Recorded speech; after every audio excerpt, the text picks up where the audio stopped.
child, tell us in simple language, what did you do?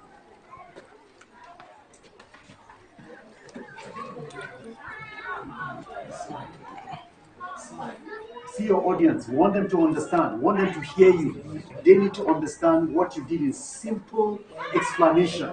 That's what Prof has been saying. Go on. We made an agile solution.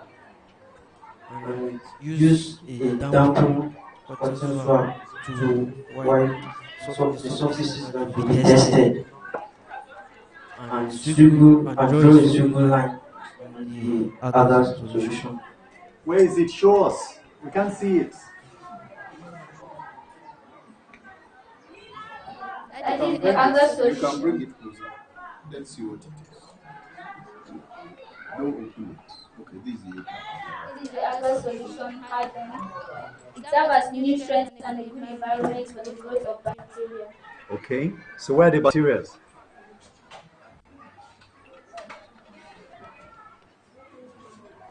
these are the bacteria that were grown in the lab. We use some surfaces to get them. We use window, cupboard, board, shoe, table, board, hand, and phone. When you say board, what do you mean? Cutting board? No, sir. We need the whiteboard marker. Whiteboard marker. Okay. Okay. To wipe the surfaces, and then we'll use them to produce bacteria in the lab. Okay. So there are bacteria. How did you know? How do you know the bacteria are here? Because I can't see anything. I'm only seeing a fresh surface. I'm seeing some stains. So those are the bacteria. Those are the bacteria. White. Okay. Oh, I see. I see. Your first explanation didn't show us all these things. We had to probe further. Okay? All right.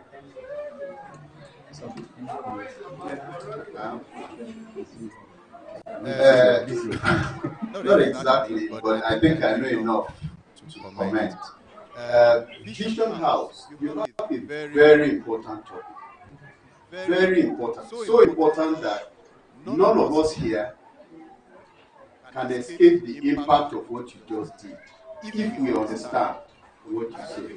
But I can dare say that even me, if I was just listening to you and I didn't know anything before, I don't understand.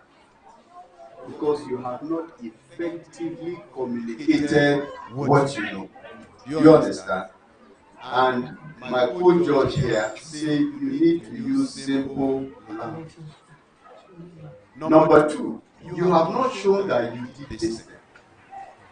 Because when you have done something, like I drive, I can talk about driving confidently. You understand? Yes. And I'm sure the things you do every day, you can talk about them. And even if you carry it out once, you can talk about it. You haven't really done this, you know, in a way that shows authority. Do you understand? Number three. Now let me explain to us what they just did. They took nutrient agar. Now nutrient agar is like food for bacteria. That's the simple way of it. Food for bacteria. They took nutrient agar and you went and touched surfaces of whiteboard, right? What else? Your hand. You know, they took something and swabbed your hand and rubbed it on the surface of that thing. And then, and all other surfaces that you touch every day. You shake people's hands, shake me. Do you understand? Something can be transferred. I hope you understand. Now, we shake hands. They now swab the hand and they put it on that nutrient here. Bring that one that has group. What I expect you to do when you are doing this is a training of the sort. You can see that, and I think those of you, you can see some white, is it cream colored, you know, areas on it. That's bacteria. From the board, from the hands, from the tables, from where you touch every day, and you think there's nothing on it. Do you understand what I'm saying? Now what that means, come on, what that means is that you are daily in danger of an infection. And so when we say wash your hands as many times as possible, it's because of this. Now, this bacteria could be identified. It may be harmful, it may be harmless. But why do you want to discover whether it is harmful or harmless? Is it not better you prevent it? So the point I'm making is that the work that is so important to everyday life. Okay? And you need to go back now and work to know this thing very well, explain it to people, demonstrate it, possibly even show us the exact type of bacteria. You can do it. The next step to this is so simple. I know it. The third comment I want to make, sorry, Mr. Shamli, is look at your board. It's an essay you are writing, and you want people from the audience to read this. No.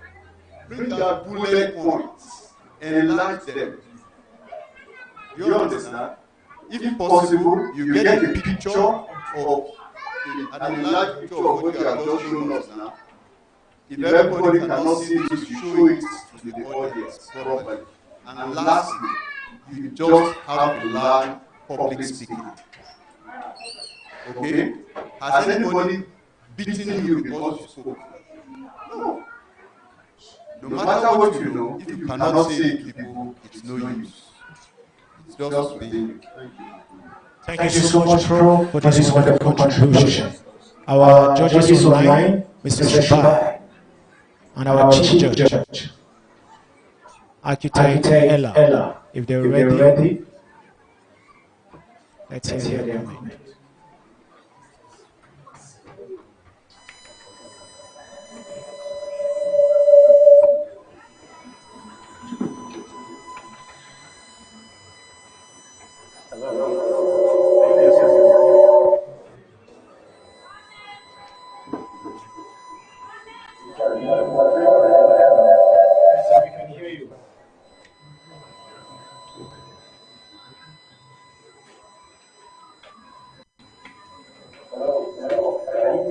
Yes, we can hear you, sir.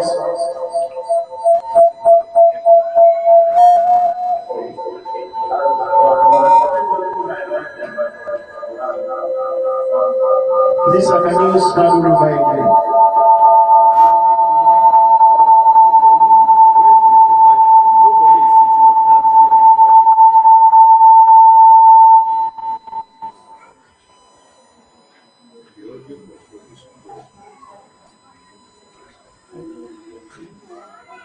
Mr. Shubai, can you hear me?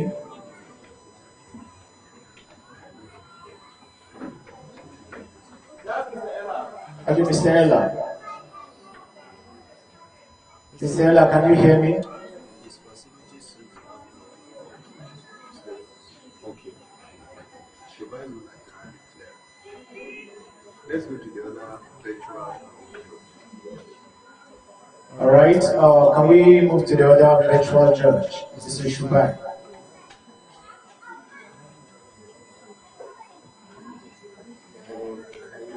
All right, Mr. Shubai, your input on this.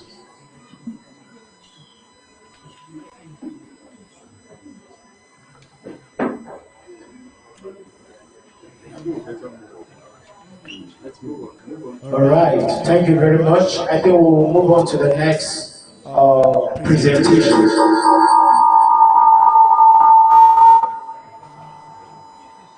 Now, can we clap for all of them as they take their seats? Encourage them, encourage them. Thank you very much. All of you are so amazing. Now, to take us further, can we clap our hands as we welcome the Villiers House? Keep clapping. They are so amazing in what we do. Thank you.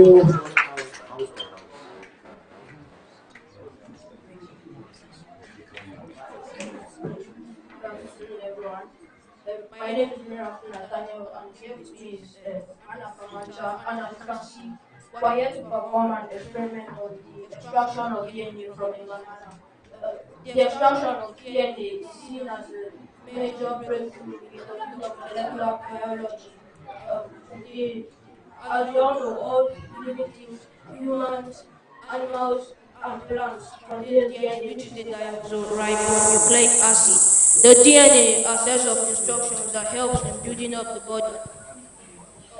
DNA helps in the advancement of our daily life.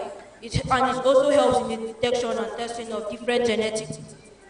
So The materials that are involved in performing these experiments include three clean glass or cup, a sealed polythene bag, bananas, a blunt knife or a tablespoon, and then a plate or a chopping board, salt, warm water, alcohol or surgical spirits.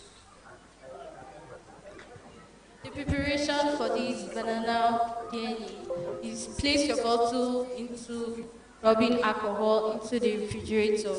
Carry the alcohol, put it to the inside the refrigerator for some few minutes in order to make it chill. And carry the banana, put it inside the polythene bag, put mix the alcohol and mix the water with liquid soap and pour it inside the polythene bag with the banana. Mash it softly so that seal the polythene bag and mash it softly so that the banana will not pour and make a mess. So after all these procedures, the final stage is to be able to extract your or pack out your DNA from the liquid or from the mixture. So the application of the observations while carrying out the experiment, you observe that the stringy substance at the top of the mixture is the DNA, which contains millions of cells that helps in the growth of the banana and makes it a living thing. And then other substances like the salt, like the detergent, which is here, helps in the breaking down of the cell outer membrane, and then the salt helps in the separation of the DNA from the cell material. The aim from this extraction of DNA from a banana is that it provides the blueprint on how it looks and feels. So how we can apply this to our daily life is by the test for DNA helps us to detect genetic diseases and also help in the advancement of our daily life, and it also helps testing of the cells if they contain substances that are harmful to our body. So I'm going to be showing you I'm going to be showing you the DNA from the banana. So you observe that the substance at the top of the mixture below is the DNA, the banana DNA. Talk to the mic. Talk to the mic. Put the mic. So as you can see, the substance at the top of the mixture is the banana DNA. So we are going to be picking it out for you.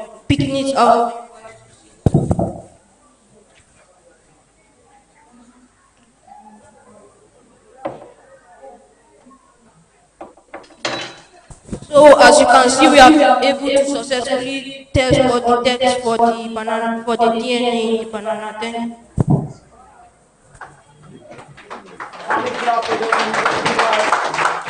this is getting better. No, go back, go back. That's amazing. Can we clap for them once more as we take comment from our judges? All right, can we take comment from judges online? Mr. Shubai, I think he is readily available. Okay.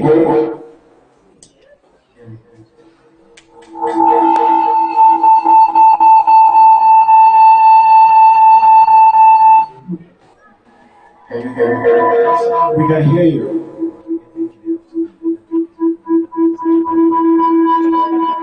But not that clear.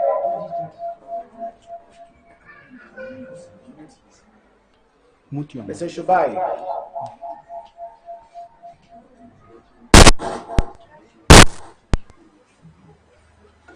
Tell him to mute his speaker.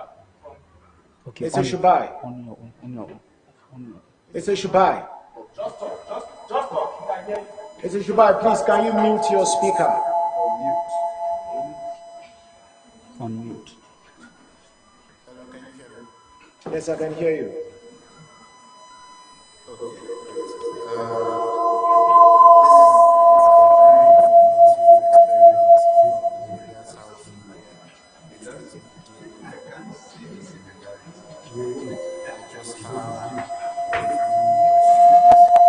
Please, sir, be audible.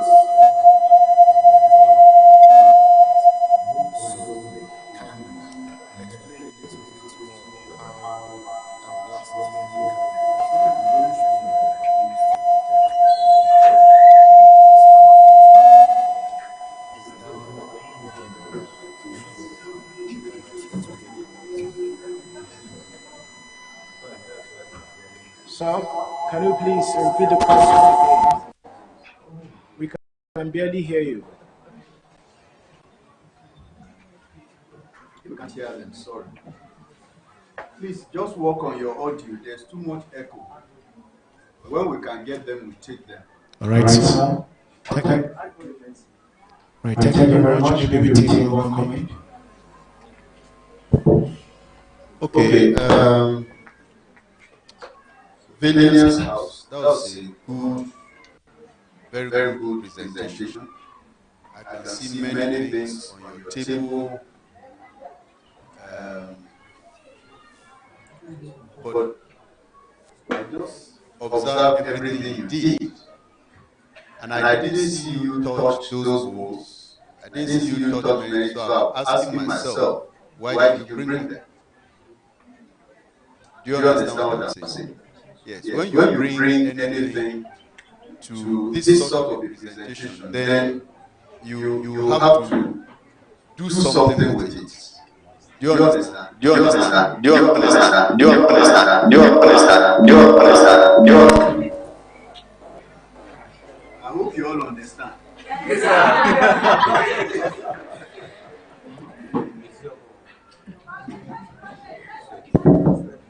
Can I go? Yes, sir. Okay. So don't crowd your table with things that you don't need. I'm talking about moving to the next step. Do you understand? Yes. So you just bring what you need. I know that you needed what you had prepared. You needed a spoon. You needed a paper. If you have a list of the things you want you used, you could show them. We use this, and that will be okay. But once you crowd your table, it is more confusing because I'm trying to figure out what did they need those two big bowls for example. And for me, that's a distraction. And I watched from beginning to end. I didn't see what you did with it. That's one. Two, be confident. The two of you are so brilliant. You know this thing. Just be confident. Are these not your buddies in the same house? So represent them well. But this is, I'm sure, the beginning. Then, thirdly, all of you take note. When you are doing a presentation, you must be formal. Now, you see there's a big contrast between the young man and you. Your buttons are not made. Your buttons should be on. You have to keep those buttons on. Because that is what shows that you know why you are wearing them. That's right. It's supposed to protect you from any of the dangers of this thing that you are using. But when it is flying, then it will not protect you. As a matter of fact, when it is flying, you may even collect something and take it home and give it to other people. So when you use a lab coat, you use it the right way. Thank you. Thank you so much. We can do better. Let's clap for them. You can have a seat. Keep clapping. Keep clapping. They are so amazing. Back to it again. Can you clap your hands as we welcome? I don't need to say it again. One of the best houses in West Africa, in Nigeria. Can you clap your hands as we welcome Victory House? Keep clapping. Keep clapping. Keep clapping.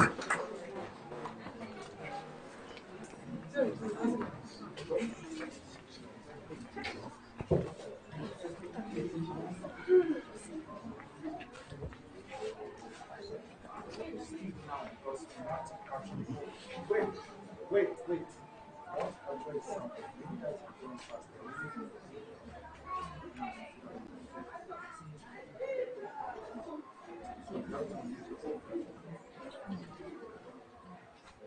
So make sure you don't cover each other. Stay in a row, all right, in the order in which you will have something to do.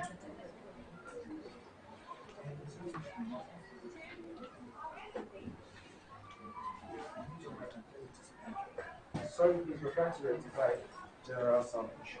So let's wait.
like an echo or something. I don't know.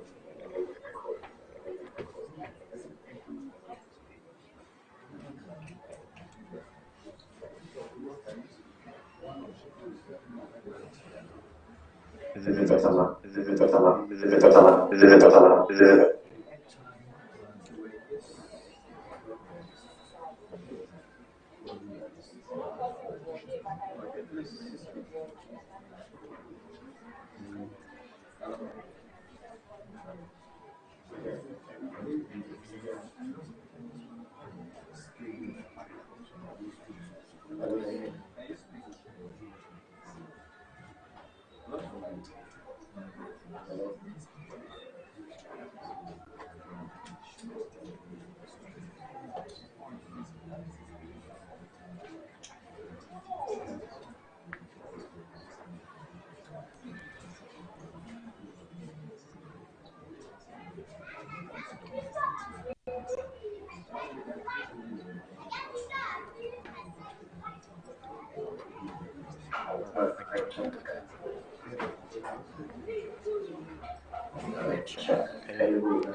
Hello, can you hear me?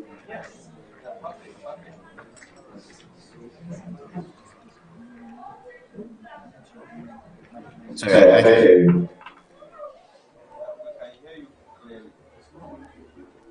Okay. Okay. All right. So let's go on, sir. All right.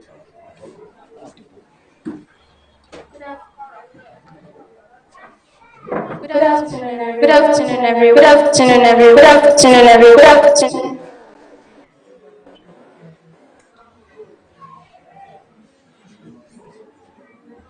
Where's that coming from?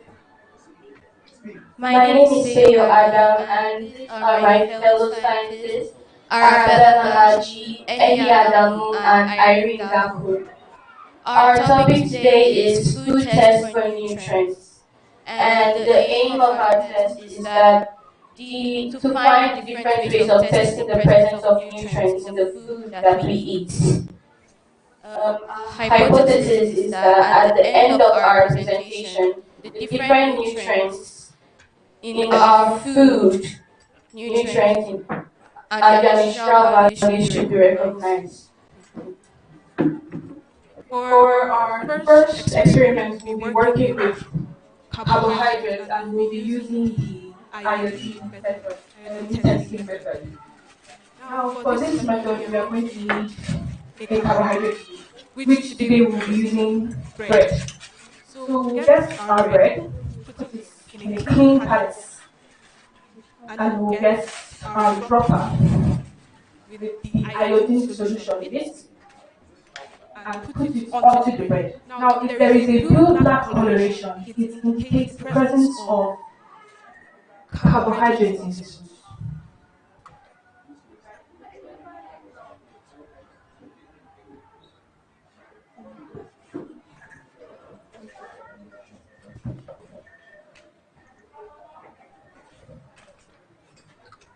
Now, this blue-black coloration shows that there is starch in this food and it is carbohydrates.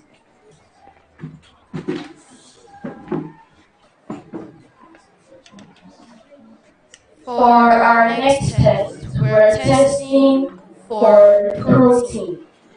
And for this test, we'll be needing an egg, a clean palette or plate to mix the egg,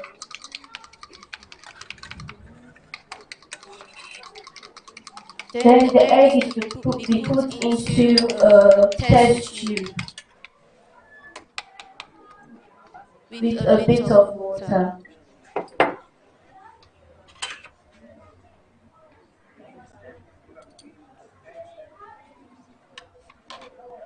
After this, the egg and the water should be shaked vigorously until you see a foam. And if this foam is there, it indicates the presence of protein.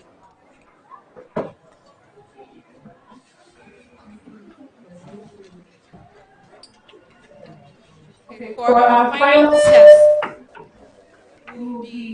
this test will be on fats and oil.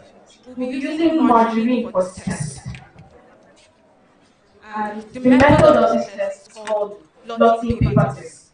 Now, we get a small quantity of the margarine and rub it between two pieces of blotting paper. And if there is a translucent or greasy effect on this paper, it indicates the presence of fats and oil in margarine.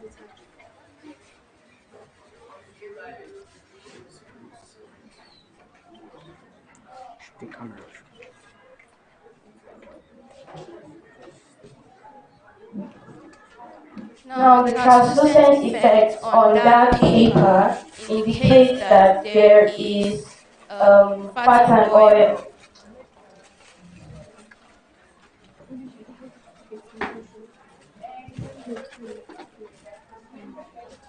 The theory behind this is adding a reagent to a food sample, which changes color depending on the molecules that are present in the food you are testing.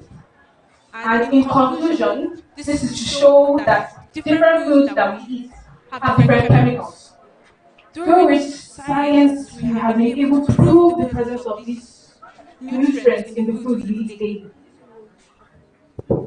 If you notice, 75% of Victoria's presentation help in the life of mankind, as science and technology is based on improving our lives and educating us on different things, on how different things work. Thank you.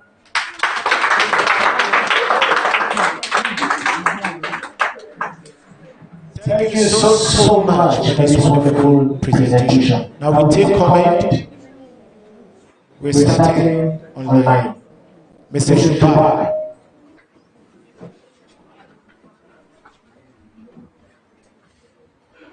Can you confirm that I can hear you?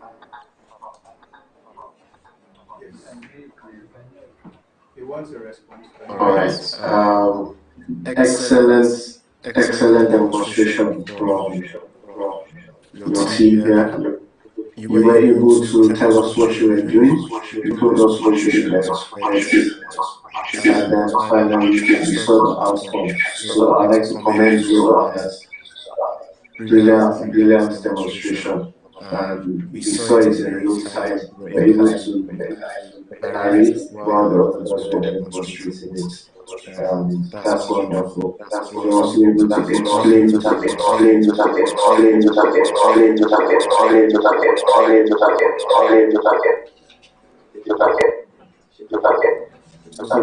great work from you. Thank you so much, sir. Thank you very much, sir. Have a deep comment from.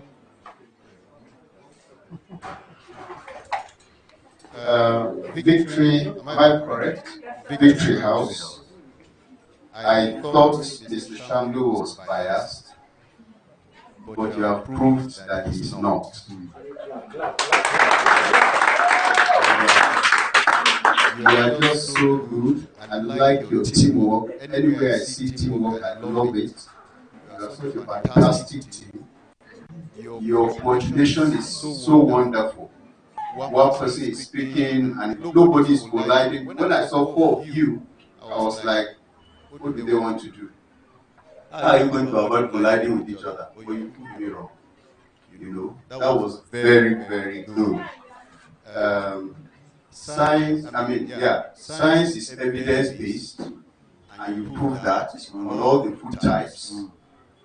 You know, we saw the carbohydrate for what it is, we saw the protein for what it is, and we saw the fat, even though the fat is not as convincing, but you know, the message is well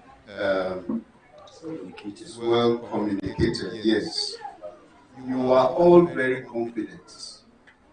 The only thing that makes me doubt that now is your nose mask.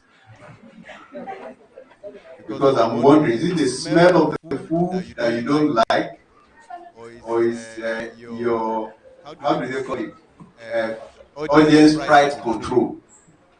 You know, without that, I'll say yes. But you know, when you just cover it, I say these people, they are trying to mask something. I think this is better without the mask. So, this is very good. And I think that other teams, you should look at what they did. We want to see teamwork. We want to see confident speech. Nobody is going to hurt you. Say what you know and say it well. They demonstrated that. You know, and I think it's just very good. I heard Shoba using the word excellent, excellent, excellent. It's the same words I must use for you. Thank you. Can we clap for them? Thank you so much. Victory House, Thank you for this amazing performance. Can we clap for them as a team? Yes. Thank you.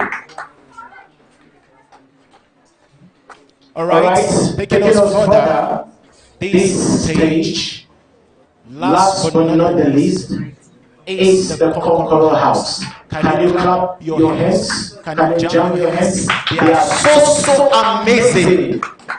Clap for the Conqueror House as they take us further.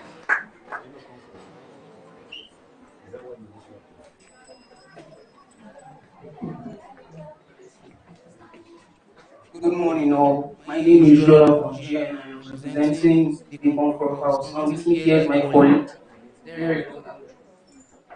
Okay, so the title of our experiment is the electrical bell. And the aim is to design a device which is the electrical bell that will help to produce a cheap and reliable means of communication. And it will allow the occupants of the building and premises. The hypothesis. Okay, so when power is running through the electrical bell, it is meant to attract this metal strip. It is meant to attract this metal strip and hit the gong. The apparatus used for making this electrical bell, we used an electromagnet, we used a gong, a metal strip, copper, and telephone wires. Okay, so this is the scientific background of the electrical bell.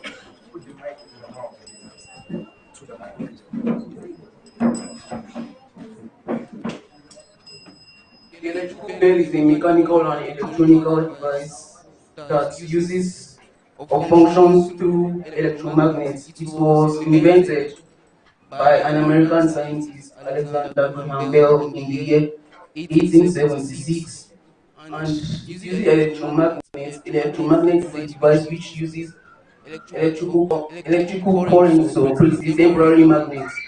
It was invented by William Sturgeon in the year 1823. So the procedure for making the electrical bell.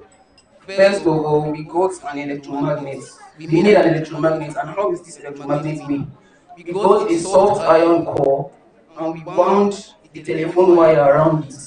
This is up to like 300 or 400 tons with 5 layers. So we then mounted it on this wooden block. We mounted it on the wooden block using nuts and bolts.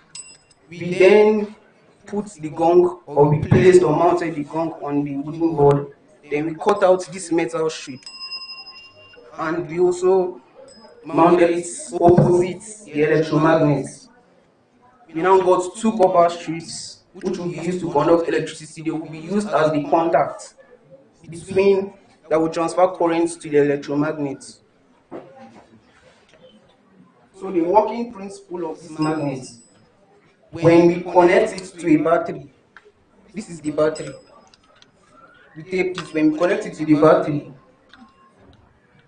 current flows through the electromagnet and it becomes magnetized. When it becomes magnetized, it attracts this copper strip. It attracts this metal strip to itself, and thus when it attracts the metal strip itself, the metal strip hits the gong in the process. But when the electromagnet attracts the metal strip, contact is broken between these two copper strips, which makes the electromagnet become demagnetized because current is no longer flowing through it again. When it becomes demagnetized, it no longer attracts the metal strip, so it has to go back to its rest position. And when it goes to rest position, contact is then restored back again, which makes the current to flow to the electromagnet again and attract this metal strip which hits the gong. So this repeated process gives it the buzzing and clanging sound for the bell.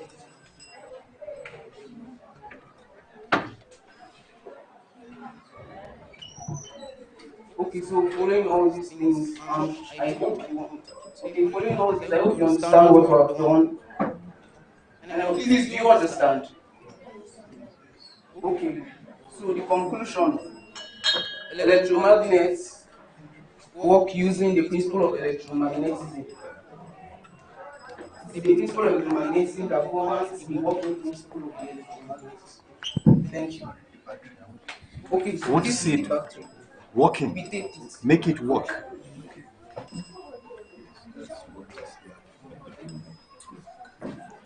Can you keep it on a table or something? Okay. Yes, and then so it doesn't shake. Let it work.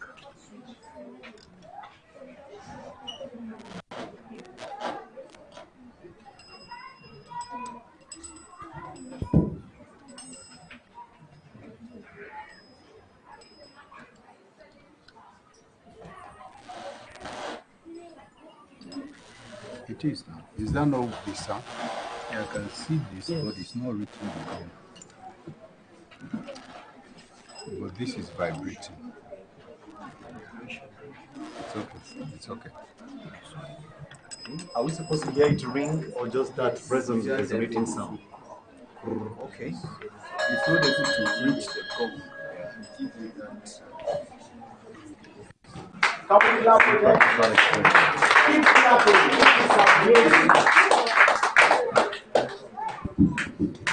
You guys are amazing.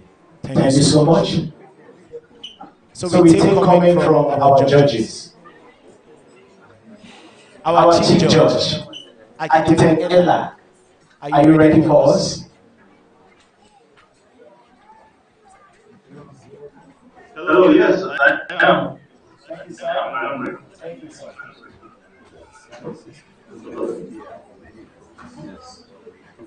Yes, let me apologize. My connection went.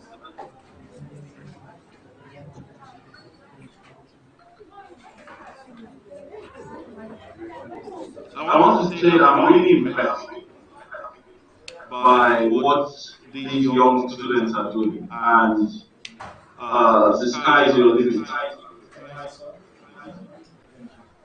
The electric bell is something that has been around for a long time, and the fact that you could recreate one um, is impressive. Is impressive, and the bell is a simple technology, but its application can be used far and wide. I will give you a simple example. We import most of our bells in the country, and abroad they use bells in hospitals when a patient needs the assistance of a doctor or a nurse. There's a bell next to the bed. This application can be modified, made, and used in Nigerian hospitals. We use bells even in bus stops right now. There are some bells that are used to tell drivers that people are going in their direction. So the application is almost endless, and I'm happy. Keep it up. Thank you. Thank you, sir. Can we clap? All right, take one comment from Judge here. Okay.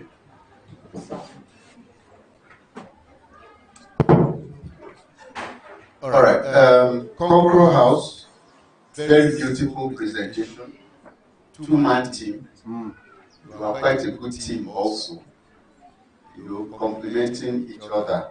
I like your detail. Yeah. I like your detail. You know, your knowledge is not superficial. It's detailed. I like that. You know, and I think that you can bring that to bear, not only for this, but every other thing you are learning. The more detailed your knowledge, the better you understand. And the better you can think of ways of applying that knowledge to other things. Is that okay? So that was very good. You really know your stuff. Your device was, of course, understandably very crude, isn't it? Understandably very crude. I mean, I'm really impressed, like Architect Ella, at all that you may have gone through to put that thing together. You know, I saw the vibration of that little flexible, is it aluminium thing? Yes, you know, strip. It was vibrating. Unfortunately, it couldn't get to the gong, and I think you wanted to. Yes, so, but clearly speaking, we saw that it could work. It has potential to work. I have only one question, or no, maybe two concerns. The application of bells being used for this kind of a device, being used to call attention. 1808 or something like that, you say, it has been made. Is there no other way this principle of contact, loss of contact, loss of contact, is it not applicable to other devices, not for bell purposes? For example, I know that that's the principle by which the thermostat works. The only difference with the thermostat is that it is triggered on and off by heat. When something gets hot to a point, it will turn one way. When it cools down, it will come back, right? You know, so those applications, there are many more. I wish I had you say some more. Actually, Ella was talking about hospitals, you know, transport system, fire engines, fire alarms. You know, those are. I wish I had you say all those diverse applications. It will further show your broadness of knowledge. Then, you know, the powering, is it limited to batteries? Can it be, this is, this is direct, right? This is direct. Can it use, AC. Can they use AC? Alternating current. Yeah. Those are some of the thoughts on my mind. All right, thank you very much, Prof. Yeah, just a comment. Just like I said about those that presented the green at the first lab of this model presentation. We have classes and we have periods, right? In the timetable, you have 40-minute periods and 30-minute period. Can we trust your team, Concoro, to look at GB as a place where your first product can be launched before you leave GB, so that every class will have an electric bell? So at every period it rings, and every teacher knows that the period is over and it's time for the next period. I think if you make this a development project, it will be fantastic. You're writing your name in the sandpit of time. It is doable. Thank you. Thank you so much. Welcome to the Science Society. Can we keep clapping? Thank you so much. Thank you so much. We've learned a lot. Please, I want to advise each and every one of us that we can do more. These are things that we can put them into practice, and then it will help us. Thank you so much. Now, can I call on the house masters? Let's get the last phase of the presentation done. House masters, thank you so much. Can we clap for them? Keep clapping. Thank you so much. All of you are so amazing. This is a wonderful work of science. It is so amazing. Thank you so much. Now, before we get the stage ready for the next phase, our HR is sitting to right away to us. And she's a wonderful woman. She's just, do you get it? I see you. Thank you so much. She said she's having much to do. Thank you so much. Yes, she can just greet us. Can we clap for our HR? Mrs. Edega Basil. Can we keep clapping? Please clap for her. Clap for her. Thank you. She's such an amazing person. Let me take the mic to her. Hello, great blessings. Hello, great blessings. Do we have learners here? All right, put your hands together. Everything we have seen today is just the beginning. This is just the beginning. And we know that there is much more to come. I would like to say a big kudos to the learners that have presented this morning into this afternoon, and all of the educators that have helped today come to fruition. God bless you and keep you. Science department, God bless you. Prof, you brought me here this afternoon. All right, everybody just stay tuned, even as we go through the last segment of today. Which promises, I tell you the truth, this segment promises to be a very rewarding segment. I'm telling you that. So just watch out. Praise God. Hallelujah. Thank you, Mr. Shiro.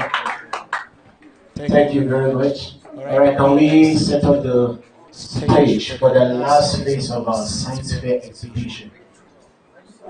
Can we set up the stage? Can we clap for them as they walk in?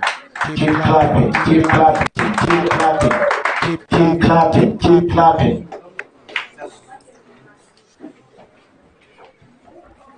All right, can I make these observations? They are very important. As we continue, please do not back the judges. Right? I suggest you can just stand this way, so that you talk to the judges. Now, our concern is the judges in as much as what? To pass knowledge to the audience. But you must not back the judges, right? Thank you so much. And now for each experiment, we have just 5 minutes. And then this is the final stage of this science fair. Taking us further Can we clap our hands as we welcome Vision House? Let's clap for Vision House. This is the last phase of the science fair competition 2024. Good morning, everyone. My name is Rebecca Richard, and here with me is Babusha, and we are here to represent Vision House in the first annual science fair. The title of our experiment is Action of Enzymes, and the aim of our experiment is to investigate the action of enzyme catalase by preventing the oxidation damage. And then the hypothesis. This solution forms bubbles when it comes in contact with the hydrogen peroxide. Before we start, we need to know some of the basic terms in what we are going to do. Now, what is an enzyme? An enzyme is an organic catalyst which is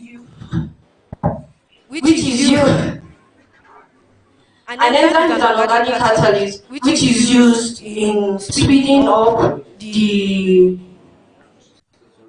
reaction in a cell. What is an enzyme? An enzyme gets the reaction started and makes it happen faster by increasing the rate of a reaction that might not happen at all or will take too long to sustain life. However, a catalyst also does not take part in the reaction itself.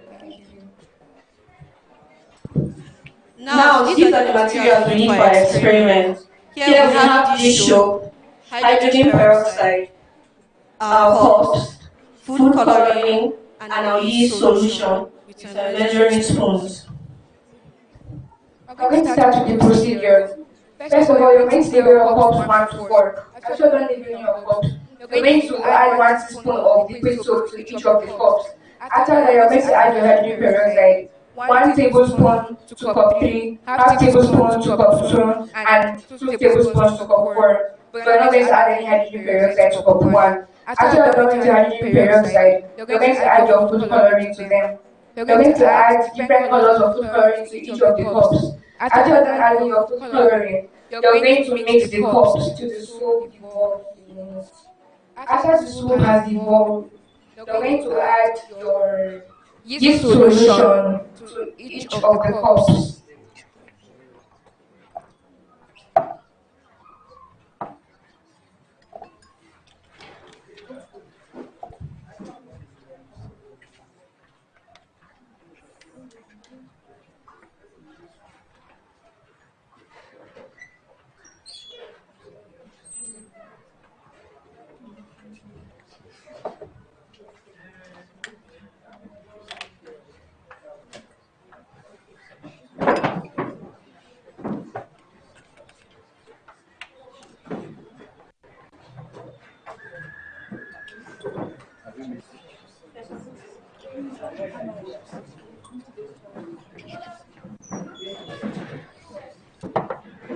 And then you add your next solution to cup 3 and 4.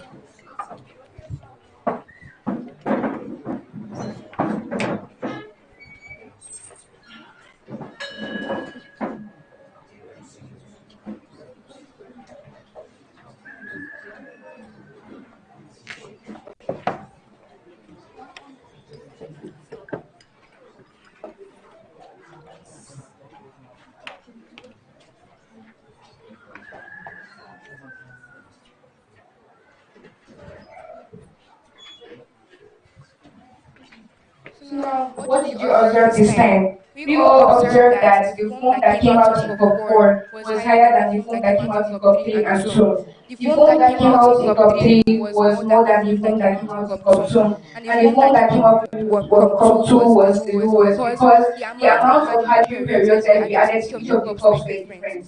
Now, hydrogen peroxide releases radicals that spread harmful substances to both human and bodies. And one of the diseases that hydrogen peroxide causes is cancer. And then this solution has the catalyst and enzymes which break down the hydrogen peroxide inside and makes it unharmful to humans and animals. Our conclusion, the results presented allows us to conclude that catalysis in yeast acts on hydrogen peroxide to break it down into water and oxygen. This plays a vital role in living organisms. An important free radicals originating from incomplete oxidation oxidation of of oxygen oxygen inside the inside the cells. cells. Thank you. Thank you. Can we clap for them? Thank you so much. Can you clap for them once more? Thank you. They are so amazing, super amazing. All right, we take comment from our judges. Yes, the speed with which you ran your speech, I could almost not follow. Both of you talked too fast. One person was supposed to be demonstrating the experiment. The other person finished talking and stopped and was waiting. You had no connection with the person who was demonstrating. I thought every comment you made was supposed to explain to us. Initially, when I saw these things, I thought this was a manicure, people paint their nails, and I saw something like some food color. You didn't explain to us what these things were from the first instance. You told us the process because you were so much in a hurry to say what you had to say in your mind. You couldn't take time to tell us what was everything. I saw some things looking like spoons, some things are looking like other things I don't know. I'm seeing cups. I thought you would have told us what these things were and what you were using them for. So that why you started, by the time you started demonstrating the experiment, we could understand a little explanation. All right. So your speech, you were too fast. People could hardly hear you. You could not carry your audience along. You were much in a hurry, both of you. And I like the experiment. I like the experiment. I like the colors. I like the way you differentiated these things, the way your table is arranged, it's not congested. Your cups are all the same color, same size. The use of colors, I like that. But you were not organized in terms of the speech explaining the procedure.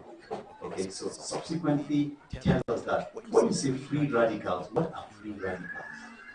Okay, when they say someone is radical, we have an interpretation of what radicals is. So can you explain to us what are free radicals in this as it concerns your experiment or the work you're trying to demonstrate to us? Okay. Okay, maybe Prof will add. I think it's important that you tell us what free radicals are, then I'll take my comments. Okay?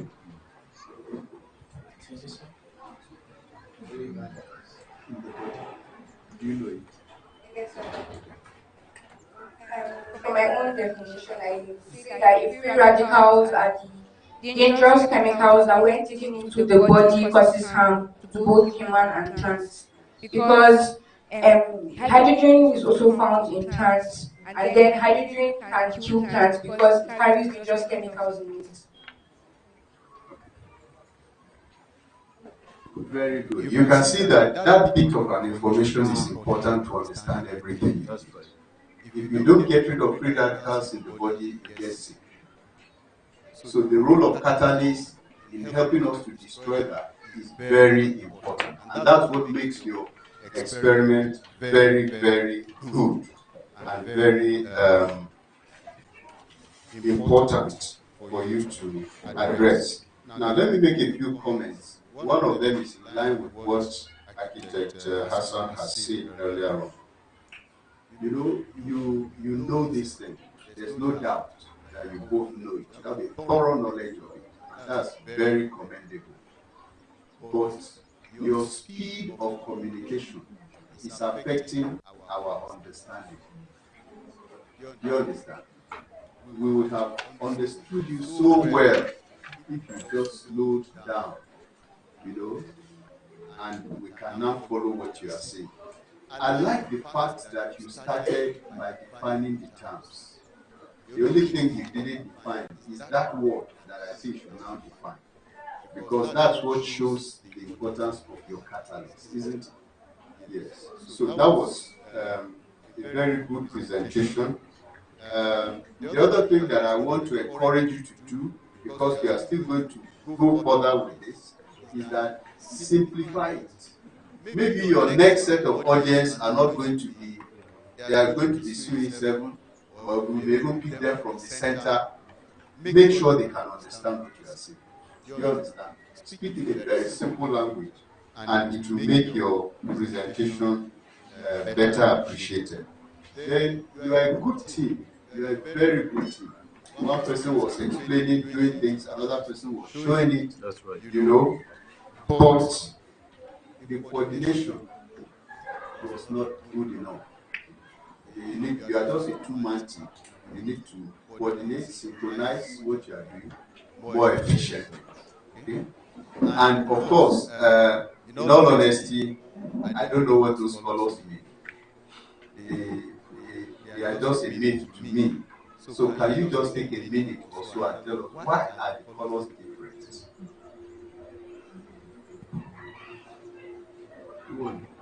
Go ahead.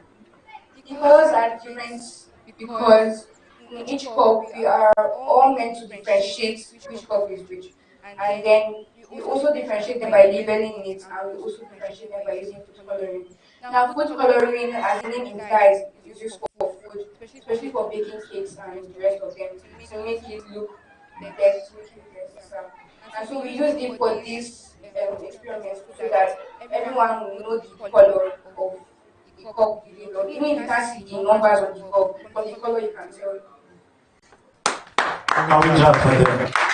Yes, so amazing. Keep clapping, keep clapping.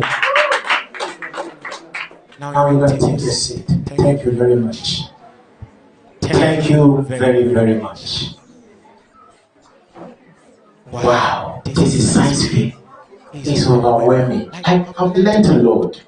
I've learned a lot. I've learned a lot. Please, can you clap for them once more?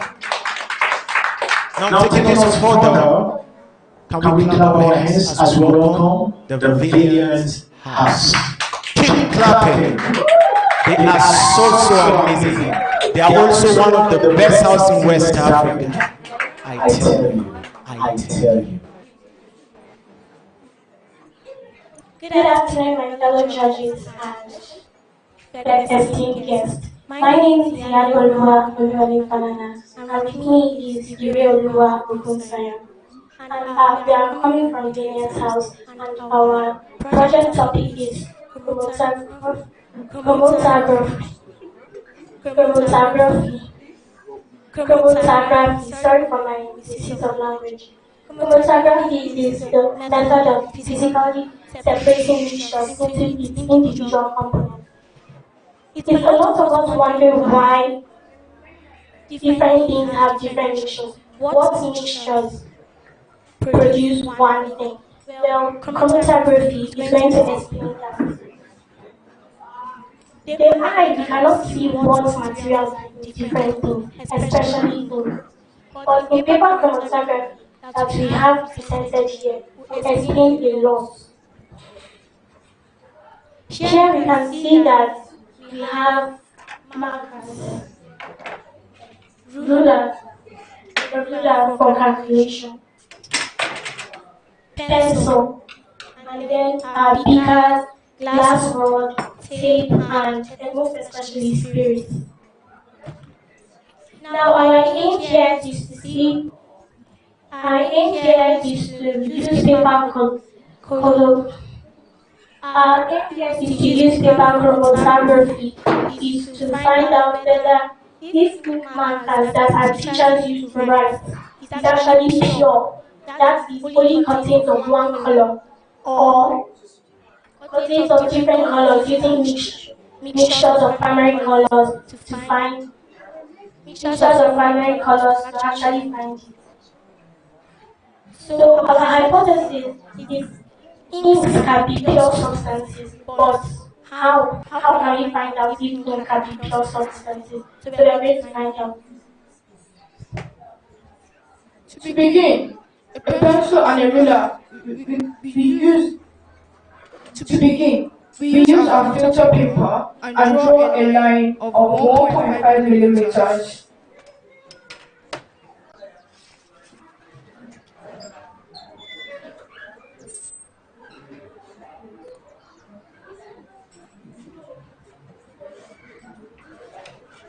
Then our finish line is drawn above 10 centimeters from the starting line.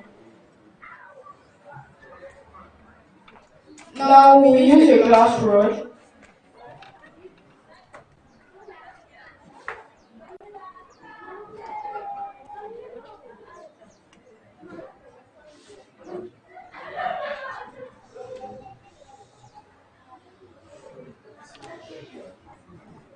and tape it to the filter paper.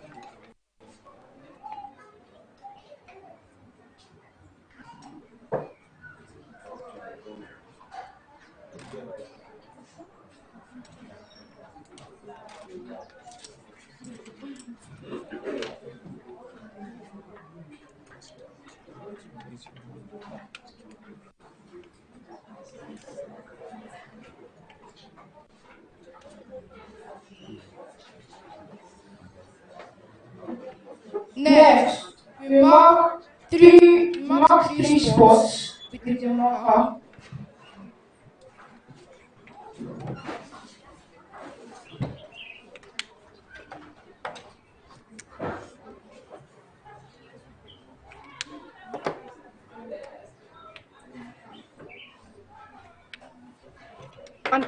After which, we pour in our alcohol into the beaker. We don't use much because the filter paper is a self-absorbing paper, so it will absorb the paper and take it to the ink.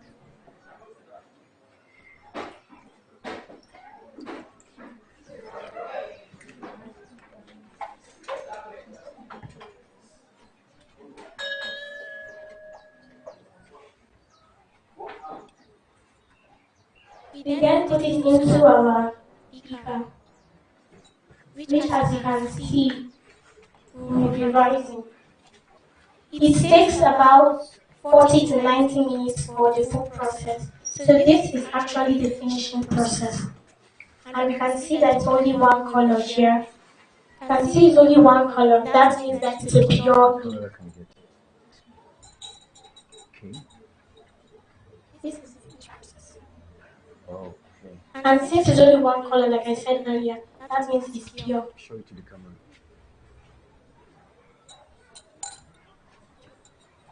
Bring this one close to this, like this. So you can do this. Okay. It's okay. Thank you.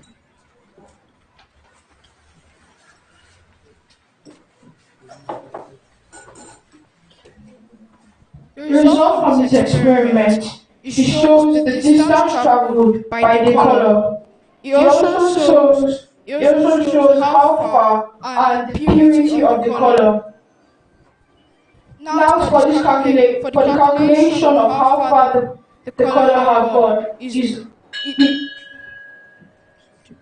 known as retention force is equal to the distance traveled by the color all over the starting over the color from the starting line to the finish line. And if we do the calculation for it is equal to the distance traveled by red is 4.1 centimeters all over 8 is equal to 0.52 centimeters. The retention force for blue is equal to the distance traveled by blue is equal to 3.9 all over 8 centimeters is equal to 0.48 centimeters. The retention force for black is equal to the distance traveled by black is equal to 4.2 centimeters all over 8 is equal to 5.12. In conclusion, our aim for chromatography has been achieved. We can find out that now these colors are pure and not mixed with other substances. Thank you.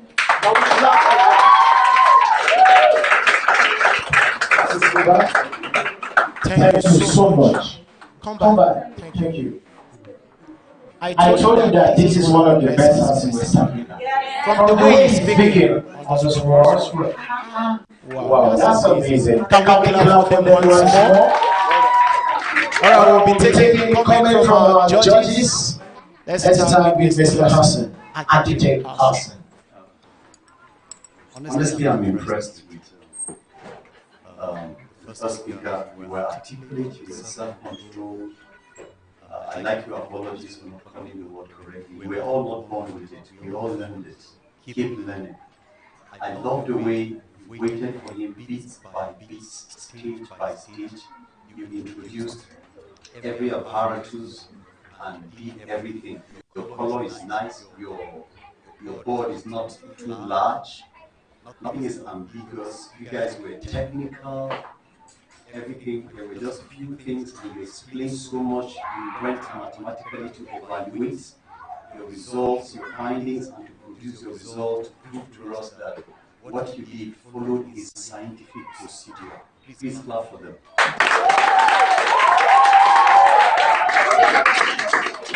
However, I have one question. I don't know. You called something spirit, and then you later said alcohol. Which one is it? Is it spirit or alcohol? It is alcohol. The normal spirit contains alcohol. Come on, take the mic. Come on, use the mic, please.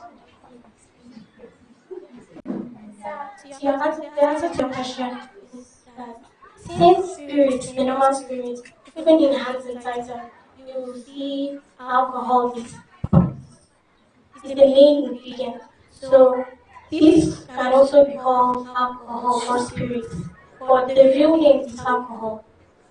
Please clap for them.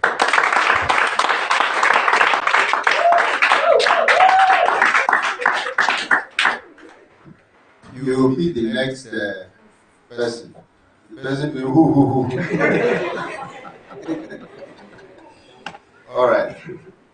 This is very beautiful. It's a very good presentation. You are a good team. You understand what you want to do. I totally agree with my co-judge here that we are not born with English. But in the spirit of excellence, I'll encourage you next time, all right, to make sure that you are a master of what you want to say. When a competition gets to a head, everything counts. That's true. Everything will count. So if you get to a higher level of a competition and you cannot pronounce the name of, or you can't state your topic clearly, definitely. If it is 1 point, that's what that will set you back. You understand?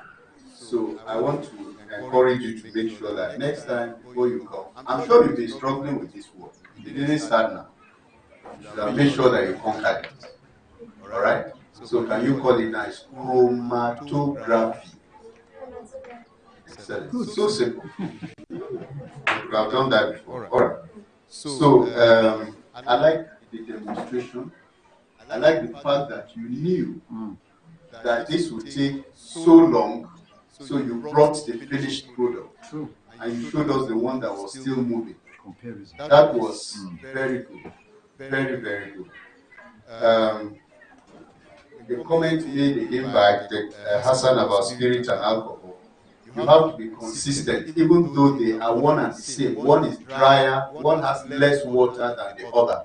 Alcohol can be lower concentration, spirit is absolute. You understand? But you must, if you choose to use spirit, use spirit. If you choose to use alcohol, use alcohol. But don't be interchanging terms. You will confuse people who may not have as much knowledge as you do. So be consistent in that. Then one of the things that I think you would have done that would have wowed everybody would have been that since chromatography is a method of separating colors, you should have gotten different colors, like what these people use now.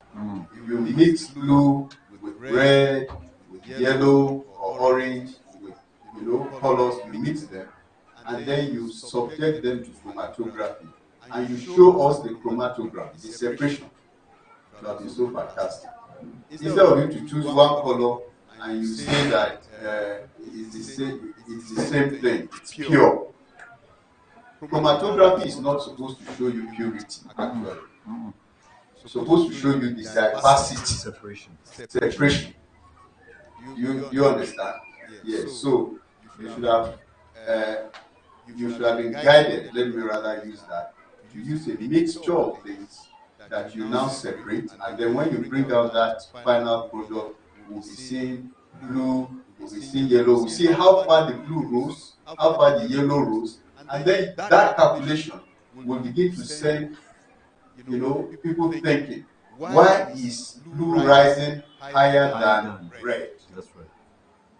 It may have to do with the molecule size and the weight. So that one cannot run as fast as the other. Do you understand? But honestly, you did a fantastic job. I love that calculation. It shows your teacher or whoever is guiding you did a very thorough work of that. That's right. Thank you so much. I have learned a lot, actually. Thank you so much, right? You can have a seat. Can we please encourage them once more? Can we clap for them? Keep clapping. Thank you so much. They are so amazing. I must tell you this. Now, taking us further, can you clap your hands as we welcome Victory House? Keep clapping.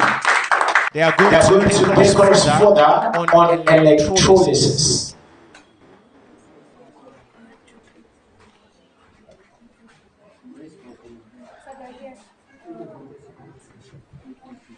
Good morning, judges. My name is Alex Oniki, and my partner is Cynthia Solomon. We're representing Victory House. Our title is Electroplating of Iron Washers with Copper. Now, the aim of electroplating is to improve the properties of the iron washer, that is, to increase its conductibility with that of copper, and to obtain the property of copper, which is resistant to corrosion. You may be wondering what corrosion is. Corrosion is the oxidation of oxygen due to water, oxidation of a metal due to water and oxygen. And electroplating, it is the coating of one metal surface to another. It's whereby the other metal its ions loses to the previous metal. The materials we use here were the copper rod,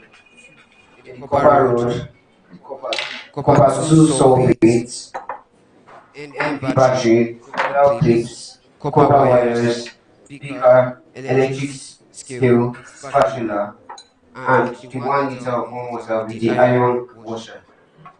So from here I give it to my partner to read.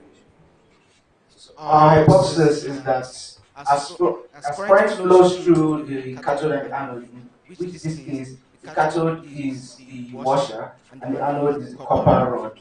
As current flows through it, the copper ions begin to dissociate and begin to be displaced to the cathode, which is the washer. So the washer in turn gets to be coated with the copper ions, and as the time goes on, in this case takes about 5 to 10 minutes, the iron washer will be completely coated with copper ion.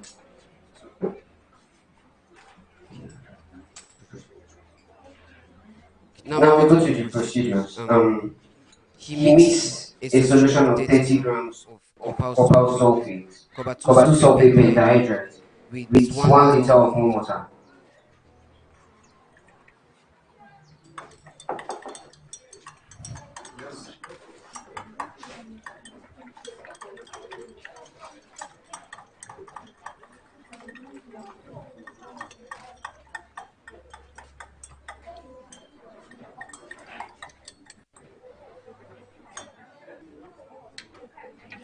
So now he places the anode, which is the copper wire, and the cathode, which is the iron washers, in the solution 3 centimeters apart from each other, away from the base of the beaker. He attached the wires to the electrodes while using crocodile clips.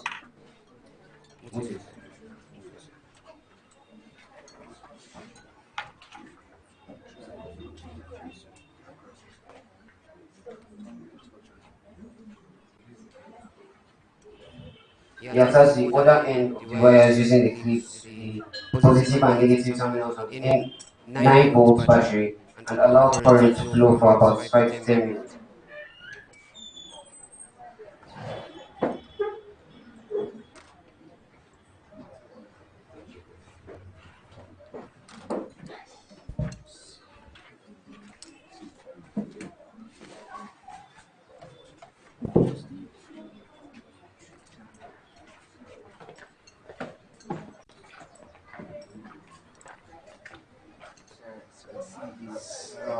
There are bubbles which form around the cathode, which is the washer. These are the copper ions which are preferentially displaced to the cathode because it is lower. Some bubbles like here. Okay.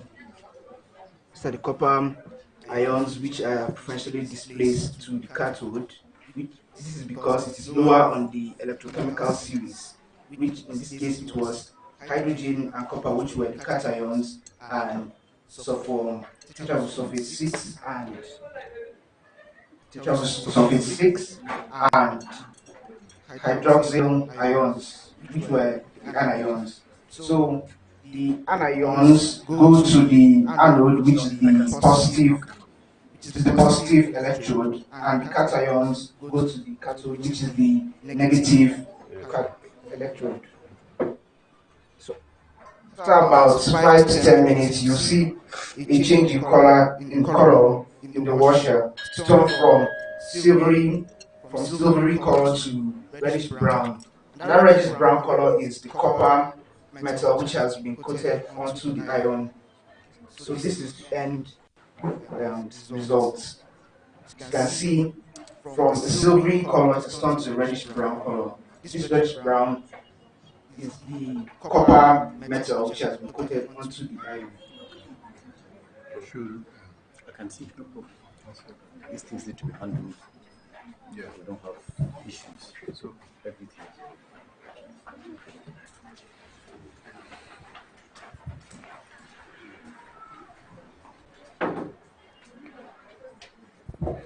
So in conclusion, the iron washer was successfully coated with copper metal, which prevents it from corrosion, which is rusting, and also increases conductibility due to the properties of copper. Thank you.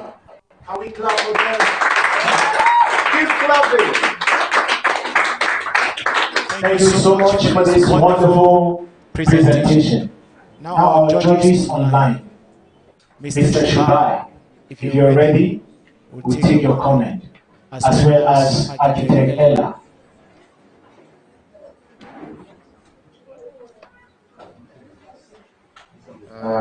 That was a really good explanation from the both of you. I like the way you executed the experiment and explained, especially the use of electroplating. You've also brought a sample of the concluded experiment just to make sure that we have a before and after. So that's very good work from both of you. Commendable efforts. Please can we clap for them? It's not easy.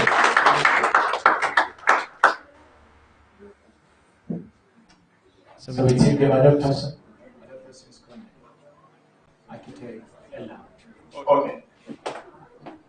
Yeah, I'm impressed with the level and with the level of detail in the experiments. I just hope that it's something coming from your heart and that you're not cramming it for the process. Yes, and if this is something that comes from your heart, then the sky is the limit. You use electroplating for so many things. And even in the painting industry, they use electroplating to paint cars, the bodies of cars, especially during production. So, well done. Well done. Thank you. Thank you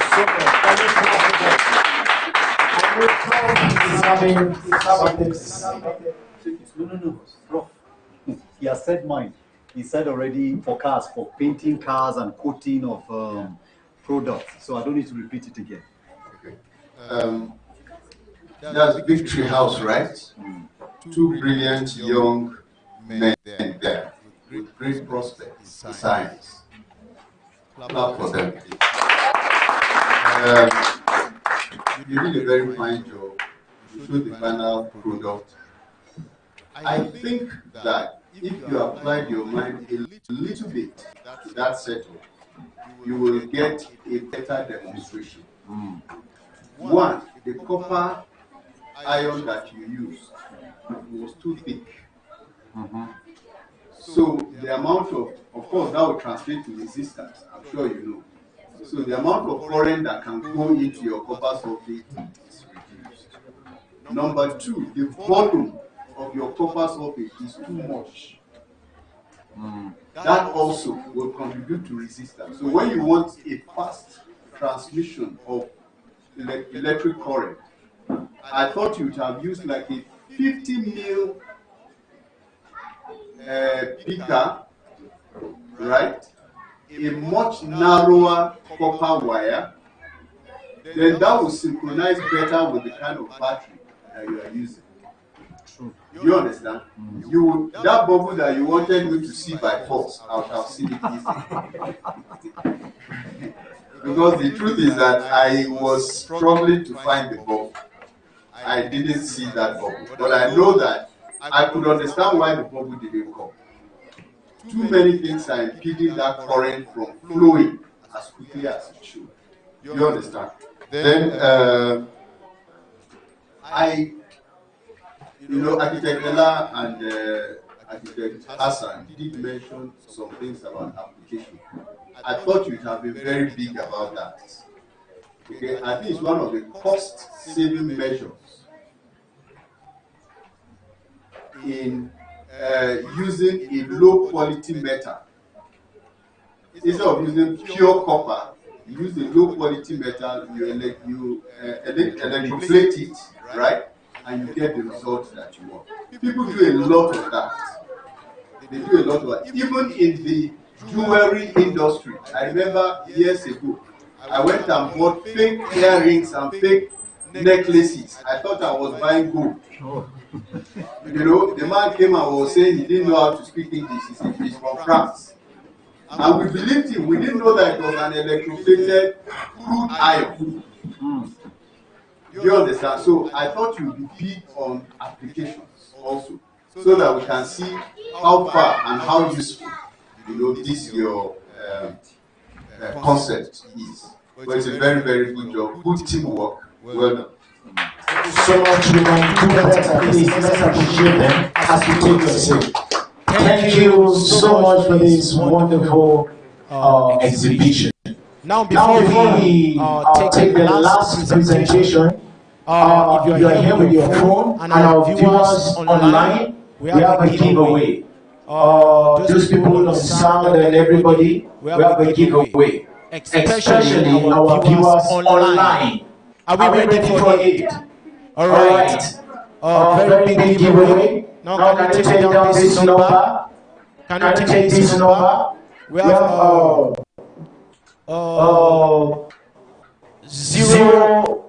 we have 80 37 03 1190. And now in front of that number, add another 0. This is the number of our HR. In case you want to make further inquiry about this science week, you are free to do this. Thank you so much and be blessed.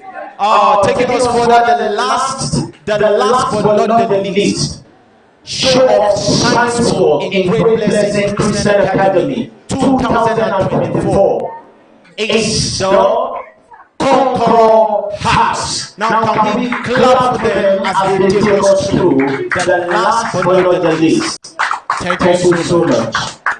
Keep clapping, keep clapping. Wow, they are one of the best houses in West Africa as well. Keep clapping, keep clapping.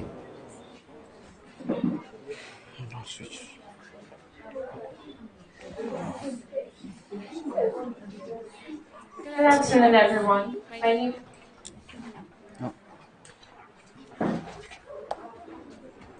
My name is Captain Andrew Bogoro.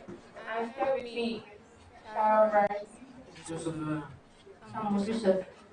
The title of our experiment is Elephant Toothpaste.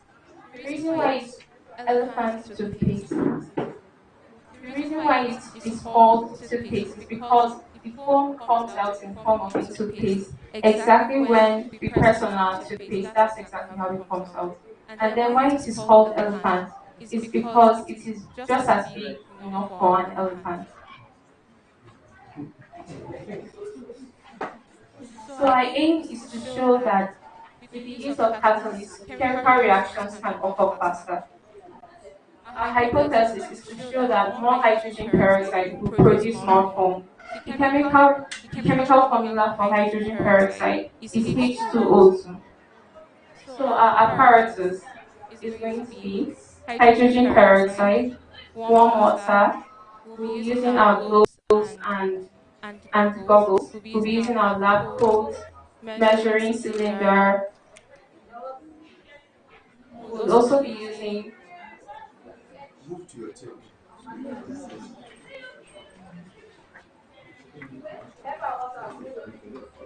We'll also be using our food color. The reason for using food color is because our toothpaste comes in a variety of colors, so that's why we'll be using our food coloring. So let's move on to the procedures. Step 1, put on safety goggles and hand gloves.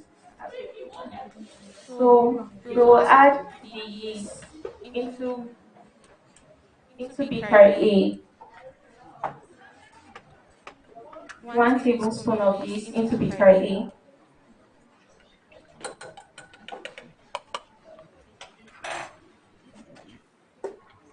Then 2 tablespoons of yeast into beaker B.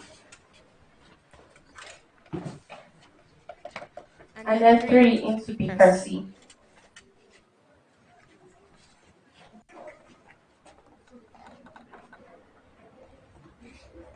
We'll then be adding warm water into each of the beakers.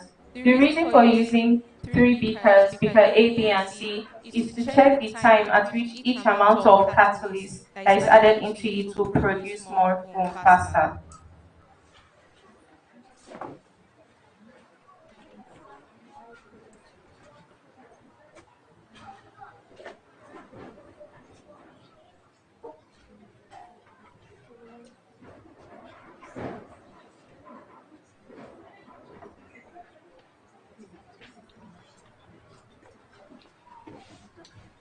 So we'll leave it for a while so that it's to prove if it is alive.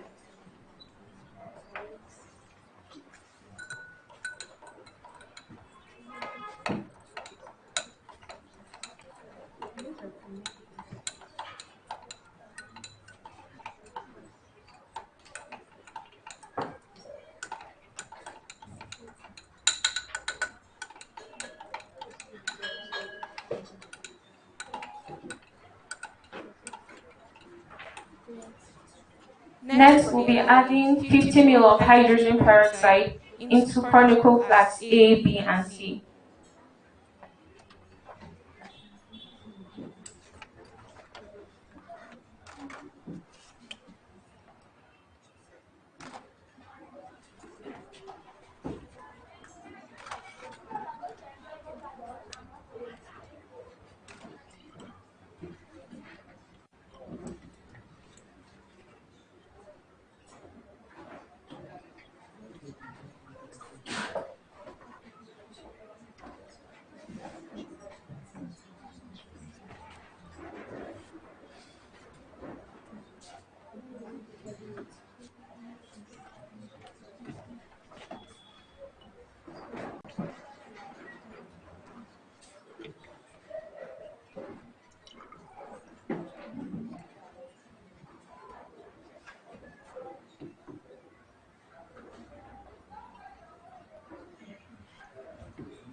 Okay, after that we'll be adding our liquid soap into corn flask A, B, and C.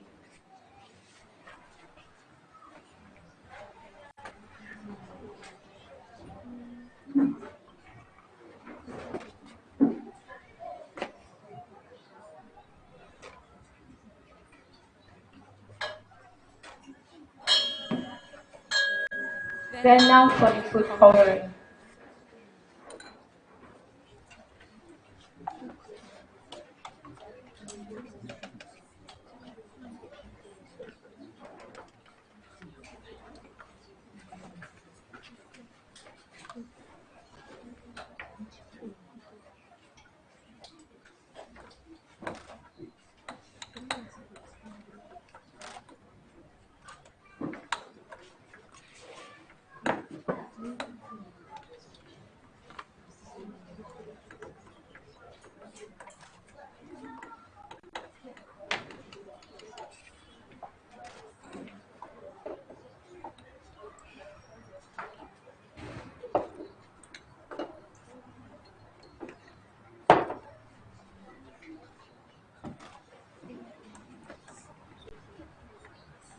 So now we'll be adding the yeast, but before we do that,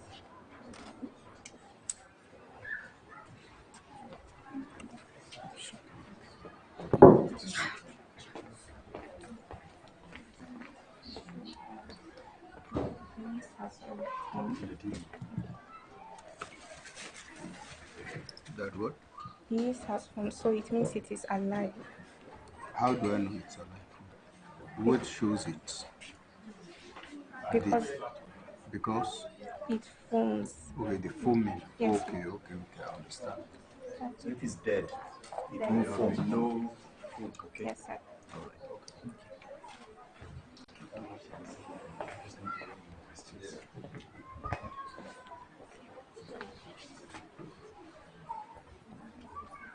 So we'll be adding the yeast into the cornicle flask, but we'll bring it down so that it doesn't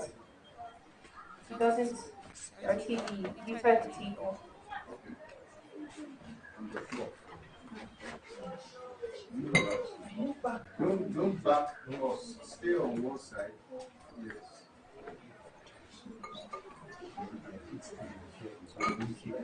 Not all of you must know. Bring it side.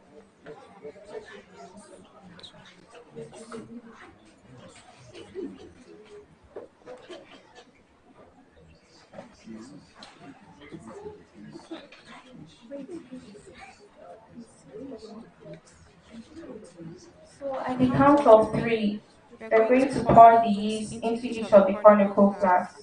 And the timer. Can they be behind? Can you stand behind? Shift it forward and stand behind.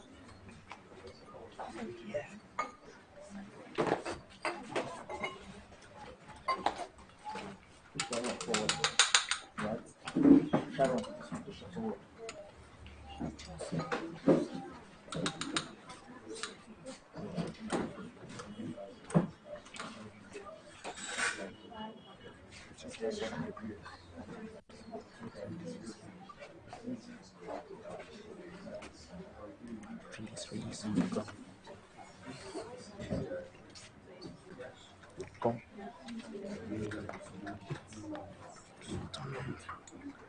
Turn on, make it be.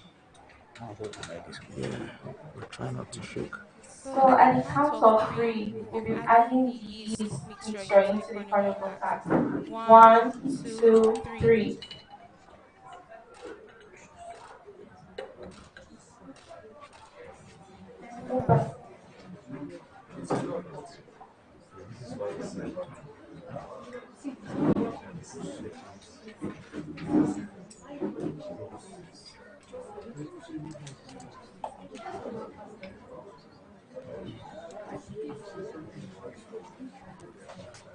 So for our conclusion, we concluded that conical flask C has the most catalyst, while conical flask B has less catalyst, and our catalyst being yeast was not found to be much in conical flask.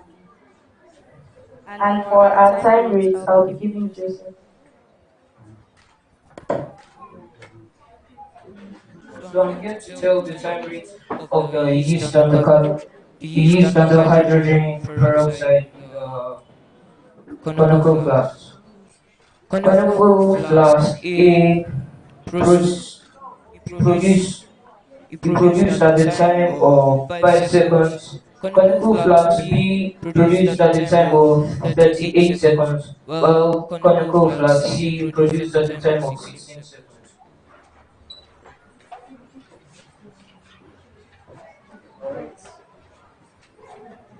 In application to real life situations, foods like head of cow and beans that take much time to cook, if we apply potash and onions, it will reduce the rate at which it will reduce the rate at which they take to cook.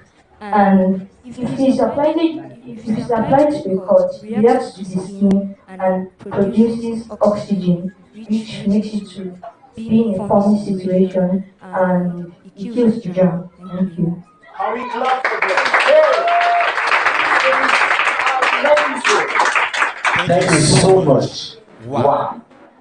In fact, I've learned a lot. Now let me give this time for our judges for their comment.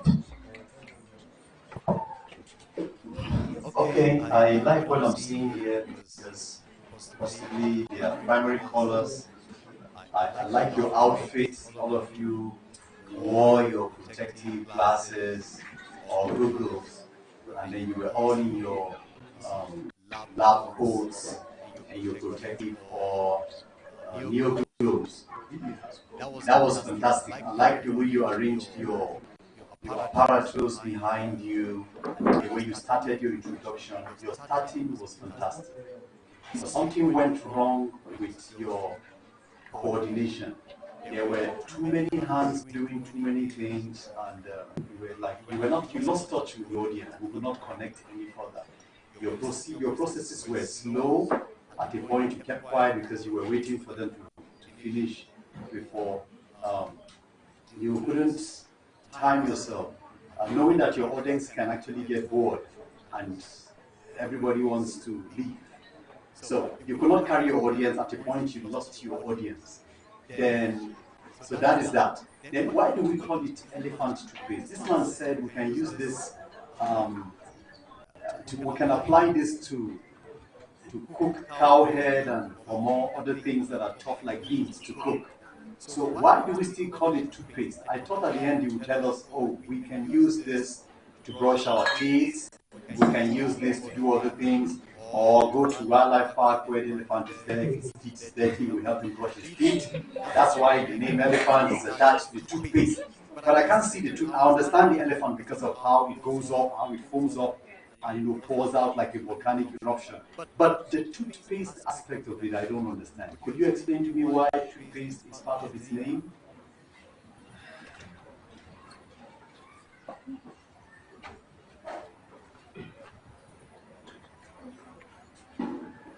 Just stand there. Stand there. The reason why it's also called toothpaste is because when the reaction takes place, it comes out in the form of a toothpaste, like a cylindrical form. So that's exactly how, when we press our toothpaste for it to come, that's how it happens. Why is it called elephant? Because of the size.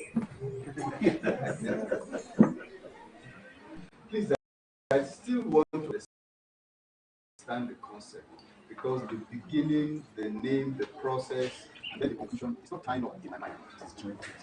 So I'm even holding my score to understand that. Yes. The application is that hydrogen peroxide is added to a cut. That's what makes it foam up. And then in form of catalyst to speed up the rate at which food is cooked faster. We can apply potash or onions or a metallic object like spoon or nail. Let me use the mic. Still no connection. So now the name you gave it, elephant toothpaste. Okay. Is that to make it catchy, a topic?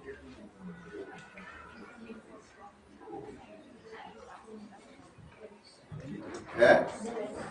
Just to make it catchy.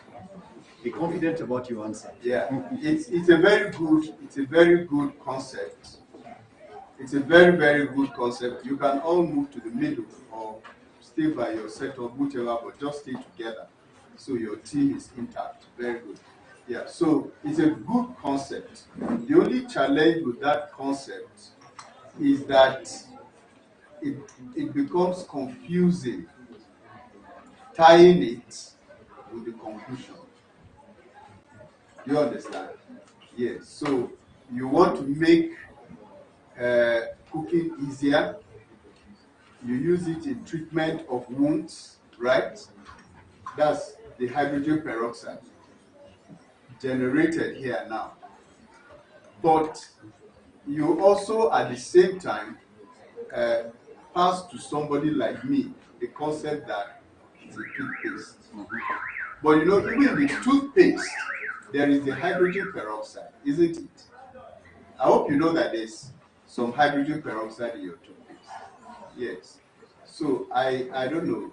Just there's something inside the whole thing that is confusing. Even though the practical playing out of it, honestly, I have not seen any setup that beat this. I've not seen one. So it's so good. But it needs to tie to why you need that hydrogen peroxide, how you generate that hydrogen peroxide. Do you understand what I'm saying? It needs to tie very well. So I'm sure your educator must help you fine-tune that so that subsequent steps will be very good. Okay, but it's very good teamwork. Be more coordinated, please. Be more coordinated. I wish that before you came in, the person that introduced knows what they are doing or is given the narration is doing that. The next person knows what they are to do. The next person knows what they are to do. And as soon as you finish doing what you are supposed to do, you step back so that you give room to the next person coming in. Do you understand? Yes, it would have. You needed 4 people, no doubt. You needed the 4 people, but you were at some point one of you was even kicking the glassware, and that would have been disaster, isn't it? If it fell over and broke, that would spoil the whole show. So, but it's a very good effort. Well done. Thank you so much. We can do better, please. Keep clapping. Right, we'll be taking comments from our judges online. Mr. Shuba and architect Ella, if they're ready.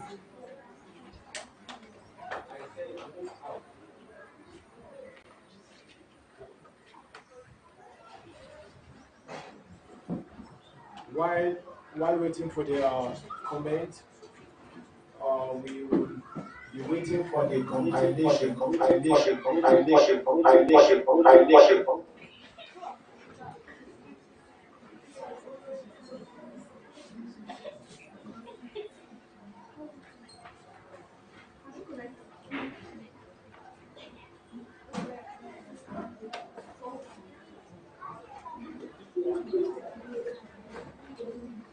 Okay.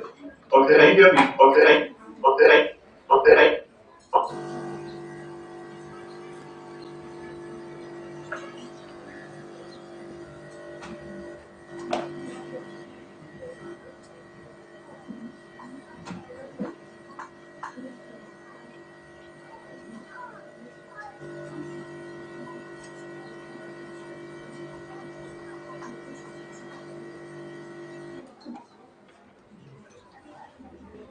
While he's still, we can take from Shuba if Shuba is ready before he gets himself connected. Hello? Okay. Yes, Can you hear me now? Yeah, we can hear you.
Okay.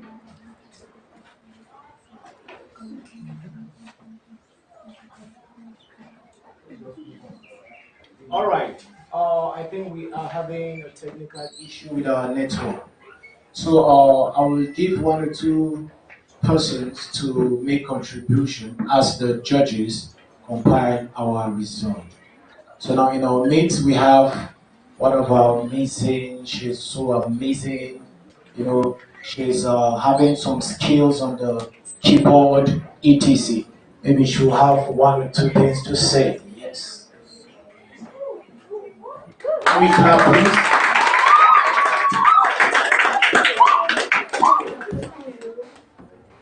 I really don't have much to say though, because I'm not a science student. But I just enjoyed what happened here today. And I enjoyed the confidence I saw. A lot of the learners were confident, well presented. And some of the experiments were very explanatory. You could understand what they were trying to say or what they wanted you to get from the experiment they were trying to do. And it was just a good one. Kudos to the educators and also to the learners who took time to learn this. Thank you. Can we clap for her?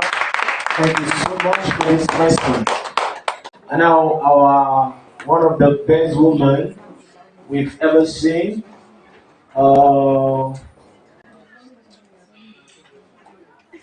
Your take on this, please. Will you want your children to go for science? Will you want your children to go for science because of this? Thank you. Actually, my girls are in science department, science class, two of them, and I'm sure the other ones will follow suit. I'm a pharmacist by profession, don't forget. All right, thank you so much. That means we are what? We are making headway. All right, somebody I respect so much, who knows the techniques behind camera. Maybe he's having one or two things to say. The guy is a runner, he can run for Africa. As I'm talking, something happened. But thank you so much. We have our chemistry teacher of this wonderful institution. Maybe you would want to say one or two things as brief as possible. Good afternoon, everyone. I just want to appreciate the school for bringing up the science fair, particularly for this particular experiment. What I observed that the learners were actually fidgeting. And that's a major problem we have in Compro House. We don't have learners that are very confident. And we're trying as much as we can to build confidence in them. That's one. The essence of this practical is to demonstrate that chemical reaction can be hastened or can be made to proceed faster by the use of catalysts. We used hydrogen peroxides as the substance, and then hydrogen peroxide is decomposed to release oxygen, which is trapped in the liquid soap. Now, when it is trapped, and then you add the catalyst, the essence is for it to release more oxygen, and then the catalyst will cause the evolution of what we just saw. Then I think the concluding part where the learner did not get it correctly, I think he got stuck. He was trying to talk about the application of hydrogen peroxide and the catalyst. The first part he mentioned the catalyst, which we use in daily life, everyday life. When you want to cook beans, you discover it takes a very long time for your beans to get cooked. So we add potash, or you add onions, or you use the pressure pot, which help to reduce the time taken for the beans to get cooked. I think that was where the learner got stuck. And then on the part of the hydrogen peroxide decomposes to release oxygen. And then we all know that hydrogen peroxide is used to treat wounds and cuts. So as soon as you apply it on your skin, because in your body we have an enzyme called catalyst, it will decompose that hydrogen peroxide to release oxygen. You see that foamy substance on that wound. Oxygen is released, will react with that wound to kill the germs around that place. I think that was where the concluding part was not captured properly. He was meant to mention the application of hydrogen peroxide in real life situations, and then the catalyst, which helps us to cook our food, beans, head of cow, faster by the application of a catalyst. We can use any metallic object, your nail, your spoon, and all of that. Then the hydrogen peroxide treats wound because of the release of oxygen, which reacts with the pus to kill germs. Thank you very much. Thank you so much for this wonderful contribution. Are the judges ready? No, but I would like to make a few comments. Okay, thank you, sir. I wish that all those who did one presentation or the other were here, because it's good for all of them to hear. That's true. Is there any way they can be? Is that possible? If it's possible, then I'll delay my comments so that you all come. So I've done. Okay, don't worry. Who went out? Leave them. Just leave them, Mr. Bankers. Let me just make the comments. Please, Mr. Shamley, HOD Science, Ejiga, you just take note. Number one, we need to work on our public speaking. Learners in Great Blessings Academy must learn how to speak in public and can't speak deaf. Okay? And have eye contact engagement. When you are speaking, you look in the eye of your key audience. You understand? That's very important. Once you get to that point, that's it. You know one thing that does for you is that it makes your audience to believe that you know what you are saying. And even if you don't know what you are saying, the person will begin to doubt whether he or she knows what you are talking about. Do you understand? In sociology and with the police, if they want to know whether you committed a crime or not, they look into your eyes when they are talking. If you can sustain eye contact, they sense that you may be innocent. But if you look down, they will probe. So you need to learn public speaking. This last group, I forgot to mention that. Just look at the uniformity of it. Even your house, what do you call it now? T-shirt, right?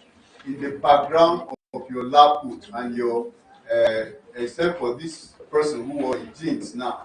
I'm not sure why you wore it, but at least at the top you can find the uniformity. Then your attention to safety. Please, I want us to take note of that. In all the things we are preparing them for, we must always convey that we are mindful of the associated danger or harm that can come to the learner. Accidents never give you a notice. They never give you a notice. They just happen. And that's why you must be ready. So when you put on those high vis, I said, these guys, you have stepped up your game. So that was a very good one. Why did you wear your own glasses? What happened? You see, you spoiled the show. All right, but that's one comment. Please be confident. Be confident. We need to do this, whether in social science, in arts, in science. We must be confident about what we are talking about. Then I want to encourage our educators, please. These things should not, the presentation should not be the rehearsal. The presentation cannot be the rehearsal. So some of the things that we are correcting, they are the things you should have corrected. They shouldn't be brought, to the public space, even though this is an in-house thing.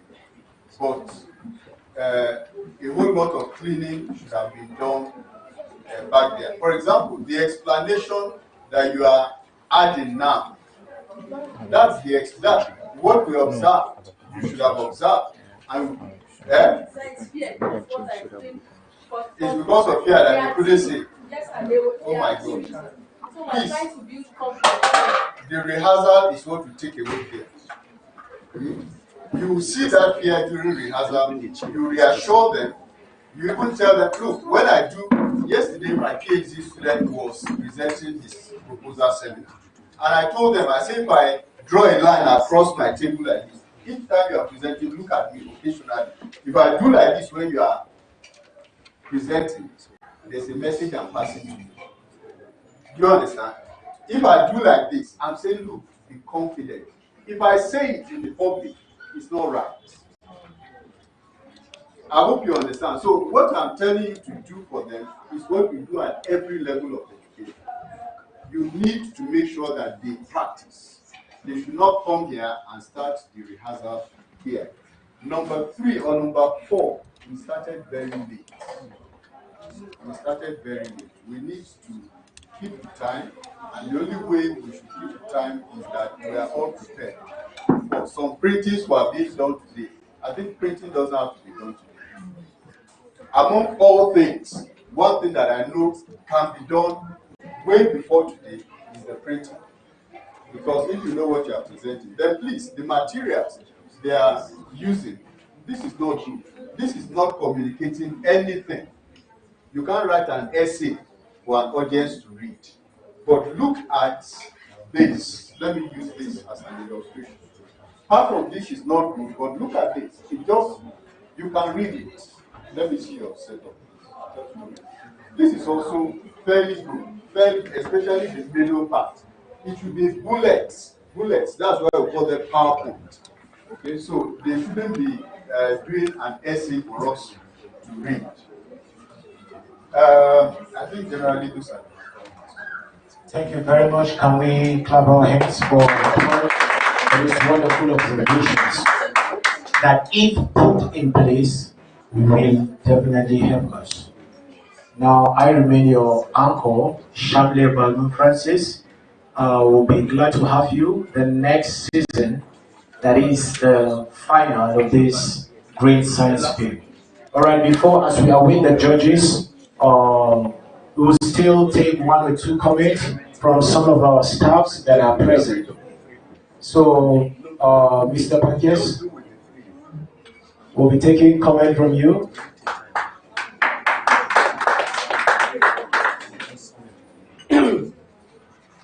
Okay, good afternoon, everybody. The judges, the learners, and my colleagues, the educators, I greet you all. Truly, I did not see this coming because the learners, when we started, some of them were feeling as if they want to participate or they are not ready to do it. But as time went on, we see that most of them put more effort, especially yesterday and today. And thank God that we're able to achieve this. Though this is our first time, but I believe that when we prepare for the second one, then we are going to realize a big effort than this and to achieve more results than we are.